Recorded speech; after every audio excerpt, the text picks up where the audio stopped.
Well, I think one thing that you can say based on perception with Baker Mayfield is there is a chip on the shoulder. I mean, he had it at Oklahoma, man, when he was planting flags in Columbus and, doing what he did in Oklahoma, and obviously what was his birthing into the league in Cleveland.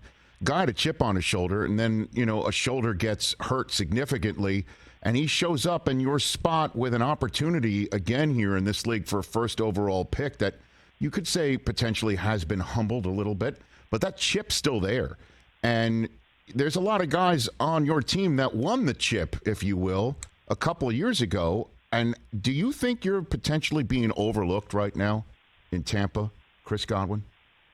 I mean, I think that that most people on the team would think so. But what I also know, right, is talk is cheap, right? I feel like there are people like that are out there, that are paid, you guys are paid to talk. There's a lot of people paid to speculate about the season because that's what you guys do.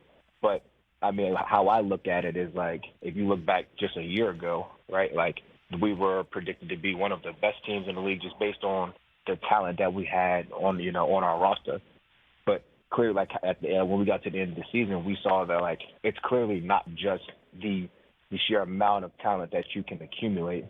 There's a reason that we play the games, and so that kind of thing kind of brings me some a sense of calmness, because I know that we just have to go out there and we have to put the work in, regardless of who's playing, regardless of who the quarterback is, what plays are being called. If we don't have our team chemistry on point, if we're not all working and pulling the rope in the same direction, it's going to be for none.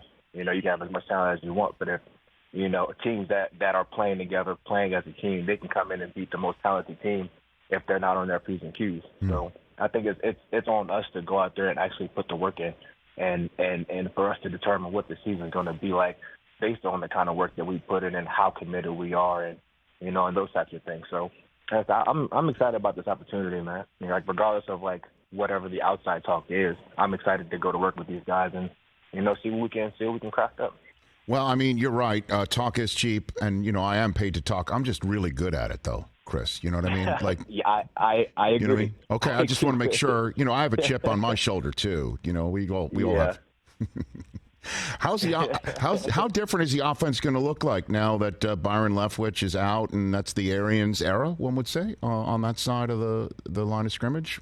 How are things going to look different, do you think, this year, potentially? I mean, I definitely think it's going to look different. I think the presentation of things is going to be a bit different, right? If you look at some of the stuff that that Dave and Brad did when they were in Seattle, obviously what they did compared to what we've done in the past is very different, right? And I think that the interesting thing is for them to be able to kind of come in merge kind of the two systems, right? And to take some of the stuff that they've been doing really well, and take some of the stuff that some of our guys are accustomed to, and kind of merging the systems, right? So I think that I think that we're going to have to be significantly better running the ball, right? And I think we might have been 32nd in the league last year, so it's only up from here, right?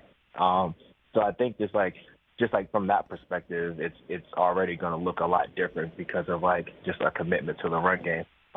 And I think that if we're able to really establish that, then a lot of other things open up for us. But I think it'll be interesting to see just how Dave kind of reacts as a play caller, not only to adversity but to success as well. Trying to find our niche of things that we do well, and then make sure that we're able to just execute at a high level, right? It doesn't have to be incredibly complicated, but we have to be able to make sure that all of our guys understand what we're trying to do, what we're trying to accomplish, and then figure out the best way to get them in positions to do that. Catch the Rich Eisen Show every single day on the Roku channel, 12 to 3 Eastern, for free.